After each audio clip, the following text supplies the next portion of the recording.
Nadreen, पिछले 2 साल से इजराइल के अंदर कोई भी सरकार मुस्तकिल तौर पर टिक नहीं पा रही थी। मतलब गवर्नमेंट बन रही थी, कमज़ोर गवर्नमेंट बन रही थी, फिर ये ख़त्म हो रही थी और उसकी जगह पे दूसरी बन रही थी, फिर वो ख़त्म हो रही थी।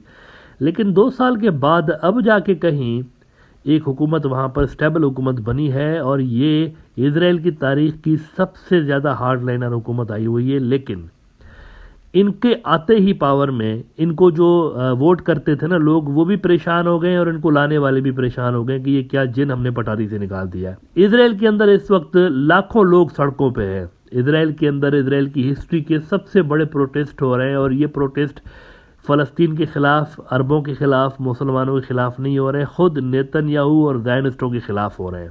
आप ज़रा ये तस्वीर देखें, तिल अवीव की है। इजराइल का जो कैपिटल है तिल अवीव, आजकल तो वो यरूशलेम को कैपिटल कहते हैं, लेकिन इससे पहले वो तिल अवीव को कैपिटल कहा करते थे। तो वहाँ पर लाखों की तादाद में लोग बाहर निकले। एस्टीमेट कोई 80,000 बता रहा है, कोई 1 लाख।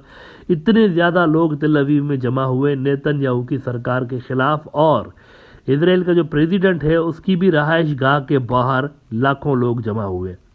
इसके अलावा इजराइल की अहम तरीन जो सड़कें हैं, हाईवेज जो हैं, उनके भी ब्लॉक होने की जो इतलात हैं वो मौसूल हो रही हैं। अब ये प्रोटेस्ट हो क्यों रहे हैं, बुनियादी तौर पर कर क्यों रहे हैं, इसका मैं ज़रा आपको बताता हूँ। लेकिन इंटरेस्टिंग बात पहले ये नोट कर लें कि जैसे ही इजराइल ने यूक्रेन की जंग में यूक्रेन के साथ और रशिया के ख़िलाफ़ जाने का ऐलान किया हुआ है, यूक्रेन को मिलिट्री टेक्नोलॉजी देने का ऐलान किया हुआ है, तो वहाँ पर मुजाहरे शुरू हो गए इजराइल के अंदर। तो टाइमिंग इनकी एक तो इम्पॉर्टेंट है, लेकिन इसमें कोई, मैं ये नहीं कह रहा हूँ कि रशियंस की इसमें इन्वॉल्वमेंट है। ये प्योरली एक पॉलिटिकल मसला है इजराइल के अंदर का, और ये नेतन्याहू की हुकूमत की गलत पॉलिसीज़ की वजह से पैदा हुआ है। असल में हुआ यह है कि ये जब ज़ायनिस्ट वहाँ पर हुकूमत में आए ना, तो ज़ायनिस्टों के साथ ये नेतन्याहू की डील थी कि मैं आपके जो कंट्रोवर्शियल जो प्लान थे उसमें ज़रा सा हल्का हाथ रखूँगा, आप मुझे सपोर्ट करें। ये मेरे पीछे जो कोर्ट लगा हुआ है, उनका जो जुडिशरी है उनके पीछे लगी हुई है। करप्शन के इल्ज़ामात अब भी इसके ऊपर लगे हुए हैं नेतन्याहू के ऊपर, और काफ़ी अरसे से वो उसको फेस भी कर रहा है। तो नेतन्याहू की सरकार ने फिर ये किया है इन सारे ज़ायनिस्टों के साथ मिलके, अपने इत्तेहादियों के साथ मिलके, कि वो नया एक कानून लेकर आ रहा है। उस कानून के मुताबिक होगा ये कि इजरायली जो हाई कोर्ट है या जो टॉप की कोर्ट है उनकी, वो जो भी डिसीजन देंगे ना, गवर्नमेंट के पास ये पावर होगी कि उन डिसीजंस को ओवरटर्न कर दें। ये उनके पास पावर होगी गवर्नमेंट के पास। इसका मतलब यह है कि गवर्नमेंट जुडिशरी के ऊपर आ गई, जुडिशरी ख़त्म, इफेक्टिवली जुडिशरी ख़त्म। अगर जुडिशरी किसी को सज़ा देती है, फॉर एग्जांपल कहती है कि नेतन्याहू जो है वो फ्रॉडुलेंट एक्टिविटीज़ में मुलविस रहा है, इसके ऊपर फला बैन है, तो गवर्नमेंट उस बैन को हटा सकती है, उस डिसीजन को रिवोक कर सकती है। ये कानून वहाँ पर आ गया। इसके अलावा जजेस की अपॉइंटमेंट भी अब गवर्नमेंट करेगी। पहले ऐसा नहीं होता था वहाँ पे, अब गवर्नमेंट खुद ही, यानी यूँ समझे कि जुडिशरी गई उनकी। देखें, किसी भी मुल्क के अंदर जब जुडिशल सिस्टम तबाह होता है ना, तो वो मुल्क तबाह हो जाता है, उसकी डेमोक्रेसी तबाह हो जाती है। इंडिया के अंदर डेमोक्रेसी की जो वाट लगी हुई है, इसका सबसे बड़ा जो फैक्टर है वो ये है कि जुडिशरी इंडिया की कंप्रोमाइज़ हो चुकी है। अब देखें, बाबरी मस्जिद का केस में अक्सर इसका हवाला देता रहता हूँ, किस तरह का गलीज़ किस्म का वहाँ पर डिसीजन दिया गया कि एक ज़मीन की मिल्कियत का फैसला था, उसको आस्था की बुनियाद पे, मतलब देखिए ज़मीन का फैसला है ना, ज़मीन किसकी है, मुसलमानों की है या हिंदुओं की है। ये जो बाबरी मस्जिद की ज़मीन थी, टाइटल जो था ज़मीन का वो मुसलमानों के पास था, कागजात जो थे मुसलमानों के नाम पे थे। लेकिन रंजन गोगोई से फैसला कौन सा दिलवाया गया कि यहाँ पर मंदिर बनना चाहिए। एट द सेम टाइम ये भी फैसला दिया कि मस्जिद बनना गलत थी। मस्जिद बनना गलत थी, लेकिन फिर भी मंदिर वहाँ पर बनवाया गया। ये वहाँ पर एक अजीब सा फैसला उसने दिया। जब जुडिशरी तबाह होती है तो डेमोक्रेसी उसके साथ ही तबाह होती है। जुडिशरी जो होती है ना, जुडिशरी किसी भी मुल्क के अंदर वो पिलर होती है डेमोक्रेसी का। जब जुडिशरी निज़ाम अदल ही ख़त्म हो जाता है ना, तो वहाँ गवर्नेंस सिस्टम कोलैप्स हो जाते हैं। वहाँ फिर फाशिस्ट जो रिजीम्स होती हैं वो फिर आ जाती हैं उस मुल्क के अंदर। इजराइल भी फाशिज़म की तरफ बुनियादी तौर पर बढ़ रहा है, और ये लाखों लोग जो सड़कों पे निकले हुए हैं वो फाशिज़म के ख़िलाफ़ सड़कों पे निकले हुए हैं, अपने मुल्क की जुडिशरी को बचाने के लिए निकले हुए हैं। आज इजराइल के बड़े अखबार द यरूशलेम पोस्ट ने खबर लगाई कि over 80,000 Israelis protest in Tel Aviv, protesters attempt to block highway. यरूशलेम पोस्ट कह रहा है कि Dan Netanyahu, first cousin of the sitting prime minister, said at the protest that the government's judicial reforms resemble Nazi Germany. यानी कि अपने cousin नहीं, Netanyahu के कजिन नहीं, उसको यूं समझे कि इनडायरेक्टली हिटलर से तशबीह दे रहा है कि ये तो हिटलर आ गया हमारे अंदर भाई। जुडिशरी को ही उसने अपने कंट्रोल में कर लिया, जुडिशरी तबाह कर दी उसने। अच्छा, इजराइल का जो फॉर्मर जस्टिस मिनिस्टर है उसको यरूशलेम पोस्ट ने कोट किया है कि a government in Israel went to war against the democratic institutions themselves in order to rule without states, no debate, no legitimate criticism but political take over, no elections do not give those in power to destroy democracy itself. वो कह रहे हैं ये तो हमने जो लोगों को चुना था वो तो खुद हमारे साथ ही जंग में मुलविस हो गए, हमारे साथ ही जंग कर रहे हैं इजरायलियों के खिलाफ। अब देखें, ये तमाम जो हार्ड लाइनर्स होते हैं ना, चाहे वो हिंदुत्व के हार्ड लाइनर्स हों या कहीं पे भी दुनिया में हार्ड लाइनर्स हों, उनके लिए एक सबक है।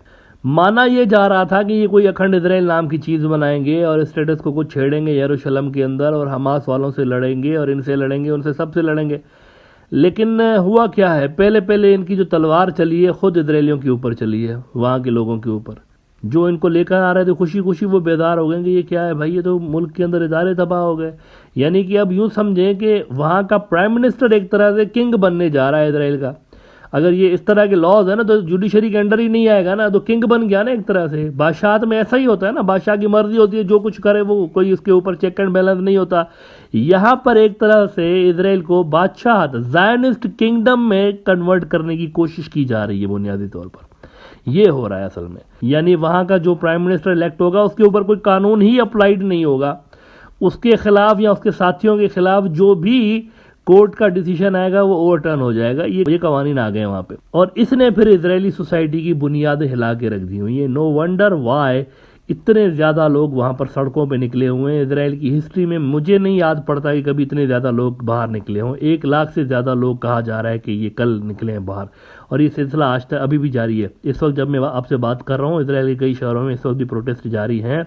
कई दिनों से लेकर ये प्रोटेस्ट शुरू हुए हैं और ये दिन ब दिन इसके अंदर शिद्दत आती जा रही है।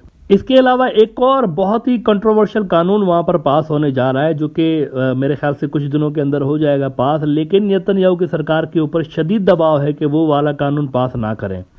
वो कानून ये है कि इजराइल के अंदर एक लॉ ऑफ रिटर्न है, घर वापसी कानून उनके तरफ भी है कि जो भी बंदा यहूदी बनता है या यहूदी जो भी माइग्रेट करके इजराइल आता है तो उसको इजराइल की सिटीजनशिप मिल जाती है। इजराइल की सिटीजनशिप क्लेम करने के लिए ज़रूरी है कि आप यहूदी हों। लेकिन नेतन्याहू और उसके साथ जो हार्ड लाइनर जो ज़ायनिस्ट आ गए हैं सरकार में, उन्होंने इस कानून में तब्दीली का सोचा हुआ है, फैसला किया हुआ है कि हम तब्दीली करेंगे। तब्दीली क्या करने जा रहे हैं? तब्दीली वो ये करने जा रहे हैं कि जिसकी माँ यहूदी होगी ना, यहूदियों में ये क्राइटेरिया होती है, असल यहूदी वो है जिसकी माँ यहूदी हो। तो जिसकी माँ यहूदी नहीं होगी उसको इजराइल की सिटीजनशिप नहीं मिलेगी। अब ये कानून वो क्यों पास कर रहे हैं? ये कानून वो इसलिए पास कर रहे हैं ताकि बाहर से जो धड़ाधड़ इमिग्रेशन इजराइल के अंदर हो रही है, दुनिया भर से यहूदी आ रहे हैं इजराइल के अंदर, इसको वो रिस्ट्रिक्ट करना चाहते हैं। ये बंद हो जाए, सिर्फ वो बंदे आए जो कि असल यहूदी हो, जिनकी माँ यहूदी हो, सिर्फ वो आए। यानी प्रॉपर जो ज़ायनिस्ट आइडियोलॉजी है ना, वही वो इम्प्लीमेंट करना चाहते हैं इमिग्रेशन कवानीन के अंदर भी, कि कन्वर्टेड जू ना हो यहाँ पे सिर्फ वो होने चाहिए जो असल जूस हो, जिसकी माँ यहूदी हो। तो ये कानून वहाँ पर आने वाले हैं। इस पे हार्ड्स वाले ये लिख रहे हैं कि बाकी जो इजराइल के राबाइज हैं और जो जूइश लीडर्स हैं, उन्होंने वार्निंग दी हुई है कि ये वाला कानून मत पास करिएगा, आपके वेस्ट के साथ रिलेशन और अमेरिका के साथ बहुत खराब हो जाएंगे। हार्ड्स कह रहा है कि Jewish leaders warn changes in Israel's religious status को could unravel ties between us. Heads of major organizations request urgent meeting with Netanyahu over expected changes to law of return and the conversion rules। तो वो कह रहे हैं कि ये वाला जो कानून है ना, ये कोई फिजिबल नहीं है। इजराइल के अंदर भी इसको शदीद क्रिटिसिज्म का निशाना बनाया जा रहा है। तो वहाँ की उनकी जो लोकल पॉपुलेशन है वो परेशान हो गए इस गवर्नमेंट के आते ही कि ये किस किस्म के लोग आ गए भाई, खुद यहूदियों के ऊपर ये प्रॉब्लम्स क्रिएट कर रहे हैं आते ही। तो मित्रों, अगर नेतन्याहू की सरकार ये सारे प्लान इंप्लीमेंट कर लेती है तो इजराइल के अंदर वेस्टर्न डेमोक्रेसी हो जानी है धपड़धूस, और ये फिर वहाँ के लिबरल्स के लिए भी बड़ी खतरनाक साइन है, और रीजन के पीस के हवाले से भी ये कोई अच्छी न्यूज़ नहीं है।